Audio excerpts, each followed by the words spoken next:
check that out. I mean, it looks like cooked spinach.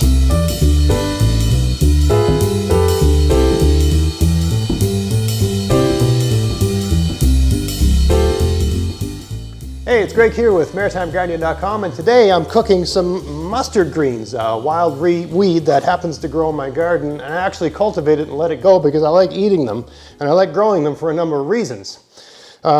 Number one, I like growing them because they're easy to grow. They're weeds, so they grow really, really well. They're kind of pest-proof, and they taste really good, but there's a few things you need to know about how to prepare them. So I'm going to make a couple things with the mustard greens here, show you how to prepare them, clean them, and all sort of stuff. So let me just bring one in here a bit closer so you can see. So they kind of look like a turnip, I guess, a similar sort of leaf pattern. Right, they're all in that same family.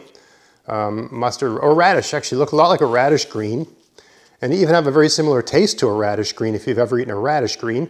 Kind of radishy, kind of turnipy, you know, a little kale-ish. It's got a taste all its own. But if you look really closely at the stem, they've got this sort of prickly stuff all along them. I think it's what makes them kind of pest-proof because no slug or snail is going to climb up that, right? If you hold it against your lips, it doesn't feel right. Even the leaves, oh, they've got a prickly, thorny feel. Like if you were a face eater, like a deer or a rabbit, you put your face into this, you want to get away. You wouldn't want it touching your lips. It's offensive to the soft skin, let's put it that way, right? So these things are really great at protecting themselves, which makes them such a great thing to grow. And they've got a really good taste, especially, you know, if you cook them up a little bit with some salt, pepper, olive oil, that sort of thing, right? So let me show you how to prepare these so that you can minimize the prickliness, because they have a thistle-like texture. But there's a way to prepare them so that that just kind of goes away over the process of cooking. So come along, have a look here. So the trick, before you wash them, you have to wash them good, is to remove the greens from the stems for the most part, right? So you're going to waste a lot. I'm sure there's some way to prepare the stems as well, but these are so easy to grow and they're so prolific, you're going to get so much. Why waste your time with the stems? I've cooked the stems. You can eat them, but yeah, they tend to have this, well, thistle-like texture even when they're cooked. What I've found is that if you remove the stems and you just have the leaves, that the little fine hairs that have that cause that thistle-like sensation when you're biting into them, those little fine hairs that are like thistles sort of break down with the heat of the cooking, right? So that's the little thistly, prickly things that are on the stem. The heat of cooking doesn't seem to make those go away. But the ones that are on the leaves, and it might just be the shape of the leaf, I don't know what it is, but the ones on the leaves, and I don't understand why this is the case, but the ones on the leaves don't seem to stand up to the heat. You can take the flowers. I got a few flowers here, right? You just treat that like a little broccoli floret. You can eat the flowers, they're totally fine. At least I've found that. Of course, if you're allergic to mustard, you probably don't want to eat these, but so that's all you're doing. You're removing the stems, right? And you're saving the greens, and then we'll go wash them. So come on over with me. I've already done about 6-7 times this much that's already in the sink, all right? Come on over to the sink. Okay, here's the greens we just pulled off of those stems. As you can see, I got a lot more in the sink. I did this before I turned the camera on. You just move these around. And this is good advice for anyone that, especially if you're new to gardening and you're picking a lot of greens, you notice when you grow stuff in your garden, you know, your greens will have slugs, snails, ants, different bugs on them. They might have a bit of dirt on them, or you know, whatever you're using for mulch, some of that material on them. So the trick is you make them get enough water so that they float in the sink, and you sort of pull them off the top like that. And what you're hoping is that anything that's heavier than water is going to go down to the bottom, like any sort of little bit of sand or dirt or whatever. That's going to sink down. That's down in the bottom, right? So some people will put all the greens in a bowl and dump the bowl in a colander. All kinds of stuff just gets captured in the colander. You want to float them in water and then lift them out of the water. And hopefully there's a bunch of stuff in the bottom that just stays. You're just letting gravity. And you know, the dirtier these are when you pick them, let's say, you know, depends on if you drop them in the dirt or whatever, you might want to do this a second time or a third time. Really depends on how clean you think they were coming out of the garden. But I can see all kinds of little particles. I can see little bits of grass because I mulch these with grass, with glass clippings. I can see sand, I can see dirt, I can see little bits of organic matter. I can see the sink was perfectly clean before I began to wash these, and I can see all kinds of little bits of stuff down there. Hopefully the most of it's down there. Strangely enough, I don't see any slugs or snails. When I wash kale, there's always a few slugs, or lettuce, there's always slugs and snails in the sink. These are just so, one great reason to grow these are just so slug and snail proof. Now that I've had them sitting in the bowl for a minute, I just grab it like this and tip it out. If you were going to make a salad, you'd want to spin that out, but you know, this is totally fine for our purposes here today, for what I'm going to do with them. All right, let's go back to the cutting board and let me show you a few tricks. All right, so as anybody that watches my channel regularly knows, I like to cook my greens, but if you're a person that doesn't, you know, you want to eat everything sort of, you know, uncooked for whatever reason, to get rid of that thistly texture, I mean, you can eat these like this. Some people just are impervious to things. I find the texture off-putting. Certainly if you have children or if you're having guests over, I would never serve these just as a green without doing something with them first, because, you know, for every person you find that's not bothered by the texture, you're probably going to find 10 that are, right? So just dice them up a little bit. Don't have to go too crazy. Anyway, if you want to use them in a salad or some sort of green dish, put them in a bowl and squeeze lemon juice in, okay? One whole, for the amount I just used there, a half lemon. You're basically giving them an acid bath. And I have found that if you do this acid bath for about 2 hours or more, like if you're going to have supper, maybe you do this in the morning before you leave the house. And I'll tell you how I like to prepare them like this if I'm not cooking them. Sometimes I'll do this for lunch. But yeah, you squeeze a lemon in there, right? And then just work it around. You don't have to be gentle either. Really massage that lemon juice, because you're basically acid bathing them. How I came up with this idea is that when I make dill pickles, I ferment my own dill pickles. And dill pickles have a very similar texture to these. Any sort of pickling pickles. Pickling cucumbers tend to have a thistly, thorny texture to the outside. If you're going to eat them raw, you have to actually rub those little spines off of them. They're very spiny. That's the word I was looking for, spiny. But I found that you don't have to remove the spines. I used to do this, but I've discovered through trial and error you don't have to. You don't have to remove the spines to pickle them, because after, you know, I don't know how long it takes, but after a certain amount of time in the pickling brine, the spines just disintegrate. So you can take advantage of that same thing. You're basically giving these, because lemon juice is very acidic, you're giving these an acid bath, right? Right, so I just put a plate on top of that, stick it in the fridge. How I would eat this is when it comes time to prepare this, I would take this up in a ball, hold it very tightly, and squeeze all the lemon juice back out, right? And then I would dice it up and add it to a salad. Or usually the way I like to do it is if I have some leftover rice, like if I've got, you know, I got some here, just a little leftover rice pilaf sort of thing, right? So this amount will shrink down to about 1/3 this size over a few hours, right? So I dice that up, toss it around with the rice, and add some raisins, add some things to sweeten it up a little bit. Make sure you squeeze the lemon juice out, unless you want it super lemony. It really depends on how acidic you want things, right?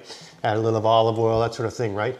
So I make like a rice pilaf mustard green salad, right? So that's the way I like to do it. I'm sure there's 1,000 other ways to deal with it. But that's how you prepare these, in my opinion, to eat them raw and get around that thistly, spiny texture. Now, if you're going to cook them, that's a whole nother thing. So let's turn my wok on. I'm going to use a wok here, but you don't have to use a wok. I just like using a wok. For about this much, I got a good mess of greens here. I think maybe 3 good-sized garlic might do. And no big deal to prep a garlic.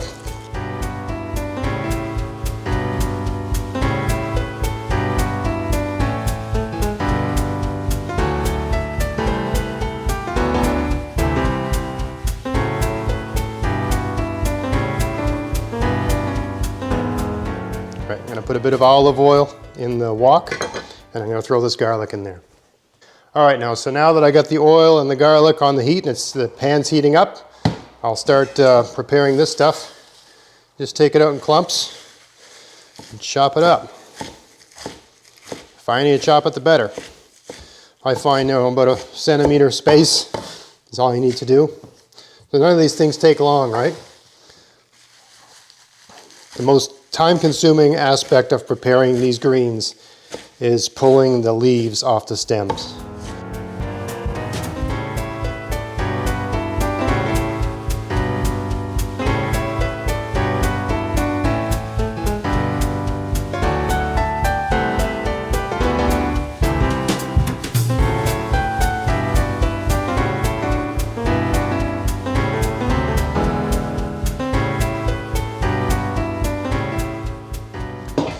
All right, that's all ready. Let's bring you over to the wok. All right, so our oil's heated up and we got the garlic moving around the oil. That's enough. Like, you really don't want to overcook that. I'm going to put a pinch of a little bit of pepper in with that garlic. I'm just doing the basic dish here with the greens, pepper, salt, olive oil, and garlic. Nothing too crazy. I'm reducing the heat to medium here so it doesn't get too hot. And you can jazz this up with whatever you want. Sometimes you can add, soy sauce, sesame seed oil.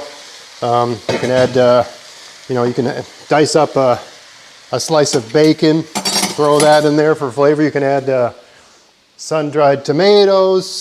Sometimes I like to put anchovies in there as well. It really all depends on your taste, but I'm just showing you the basic idea here, right? Good, healthy 2 dashes of salt. That's all up to you. I'm going to put a little bit more pepper here because I want mine pepper. You can add hot peppers or whatever, chilies, whatever you're really in the mood for. And it really depends on your guests and that sort of stuff, right? So then you just want to start tossing this around. I'm going to turn the heat back up now because I'm moving it. You're just going to keep tossing this around until you can see garlic everywhere. So your garlic was in with the oil and the pepper. And so the oil became garlic and pepper flavored, right? And you put some salt in here, and as the salt comes in contact with the greens, it's going to wilt the greens and make them shrink. That in combination with the heat and whatever, and turn the heat up even more. Whatever steam is coming off of the the water that's coming out of this now, because I didn't spin this dry, right? You can, but I didn't bother because I wanted a bit of steam anyway, and I thought, just having it in the bowl. When I was taking this out of the bowl to cut it up, there was probably 2 tablespoons of water in the bowl when I was done. So a good deal of the water came out. There's still probably just about a tablespoon of water down there. We're just moving this around, combining all the flavors. And we're going to continue doing this until it's sort of shrunk down, wilted, I guess would be the term we're using. All right, once it's well wilted, that's when you're reasonably confident that you've done something to those little thistly things. Why can't I remember the word for that? Those little thistly, those little fine hairs, whatever word I used before, once it's really wilted down, almost like a cooked spinach, right? Then you know that you've reduced the, whatever that texture is. That texture will go away as this welts, just from the heat and everything that's going on here. And yes, some people are saying, "Oh, you're cooking that. It's not as healthy when you cook it."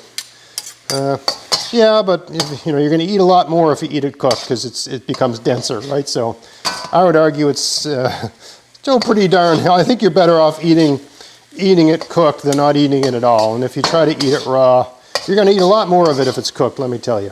Right? All right, so I think we're there. I think we've wilted that down enough. A kale or a spinach, I wouldn't cook this much, but with this one here, you want it down more because you want those to be confident those thistles are gone, all right? So let's go back to the cutting board here. All right, now, just check that out. I mean, it looks like cooked spinach, right? And I got a bit of liquid here. You could, again, I could have done more to get the water out of it, or you could add a little bit of, you know, starch and sugar and water and make a sauce. That's fine too. You know, like any other green, right? But I mean, look at that. That's what I'm talking about right there. Look how green that is. Look how vibrant that looks. And the flavor is, here, I'll try some right now. I'll let you know. All right, let's give this a try here. Oh, man. Even simple like this, just salt, pepper, olive oil, garlic. I like it. Of course, there's all kinds of ways you can enhance this to add more flavor. You can cook it with bacon. You can cook it with, you can put some Parmesan cheese on it, right? You can just have it as a side dish with a meal, like a spaghetti or something like that. You should have as a side. There's all kinds of things you can do with this. But yeah, I mean, this is basically a green that can hold its own with any other green. The trick is preparing it so that it doesn't taste like you've got a bowl full of thistles in your mouth, right? I think it's only fair to mention here that depending on the variety you're cooking and how long you cook it and all that sort of stuff, there still might be a slight spiny texture to it, not as much as if you're eating it raw. And if that's the case, just eat it with some bread or eat it with some sort of starch. You know, you really won't notice it at all if you're having it with rice or pasta or something like that. And by removing that stem and cooking it a little longer than you might normally cook a green, you can get there. And you know, I would argue it's still good for you. I mean, look at it. Look how green that is. It's got to be good for you, right? So I hope you found that video interesting. If you did, please like, share, subscribe. Check out my podcast, maritimegardening.com. And until next time, get out there, get at it, have fun in your garden, have fun in your kitchen. Thanks for watching.